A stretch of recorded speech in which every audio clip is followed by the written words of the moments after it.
Sir झुकाओ, मूर्ति पूजा करो। और मूर्ति पूजा हम हिंदुस्तान के मुसलमान नहीं, पूरी दुनिया के मुसलमान अपनी गर्दन कटा देंगे, लेकिन हजरत मोहम्मद के भी मूर्ति पूजा नहीं करेंगे। सवाल ही पैदा नहीं होता। लोग समझते नहीं इस बात को, समझते नहीं इस बात को। मैं एक मरतबा 2 अक्टूबर को गांधी जयंती के एक प्रोग्राम में शरीक था और वहां अचानक उन्होंने ऐलान कर दिया कि अब मौलाना सज्जाद नोमानी साहब अब माला क्या बोलते हैं उसको, माला अर्पण करेंगे, गांधी जी की मूर्ति पर या उनके फोटो पर माला पहनाएंगे। मैंने फौरन माइक से कहा कि जी नहीं, ये काम मैं नहीं करूंगा, मैं यहां ये काम करने के लिए बिल्कुल नहीं आया, किसी और से करवाइए। और सन्नाटा छा गया।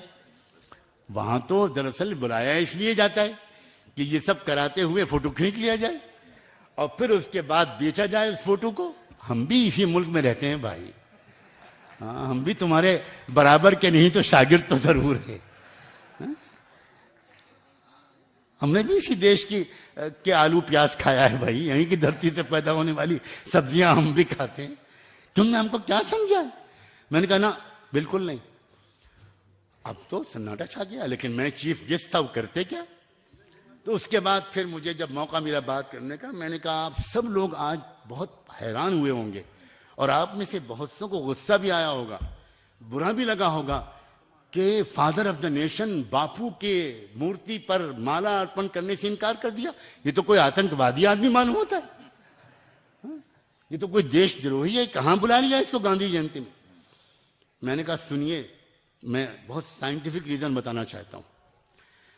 ये तो माला अर्पण करना, नमन करना, सर झुकाना, ये सब जो तरीके हैं ना, इसके नतीजे में इंसान को धोखा हो जाता है कि हम इनकी रेस्पेक्ट करते हैं और उसको एक झूठी तसल्ली हो जाती है, फिर वो उनकी टीचिंग्स को फॉलो नहीं करता।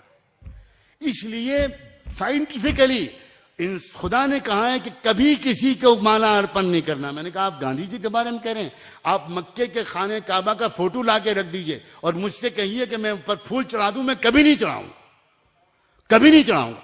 इसलिए कि मैं काबे को खुदा का घर मानता हूं, खुदा नहीं मानता, खुदा बिल्कुल नहीं मानता, हरगिज नहीं।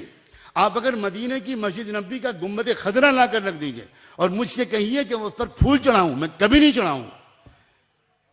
आप यकीन मानो, मैं आम लोग इस मुल्क में कितने अच्छे हैं, मैं पूरे देश विदेश घूमा हूं, 25-30 साल में मैंने शायद दुनिया की कोई जगह छोड़ी हो जहां मैंने गया हूं, मैं फिर भी यकीन रखता हूं हमारे देश के आम इंसान शायद दुनिया में सबसे अच्छे।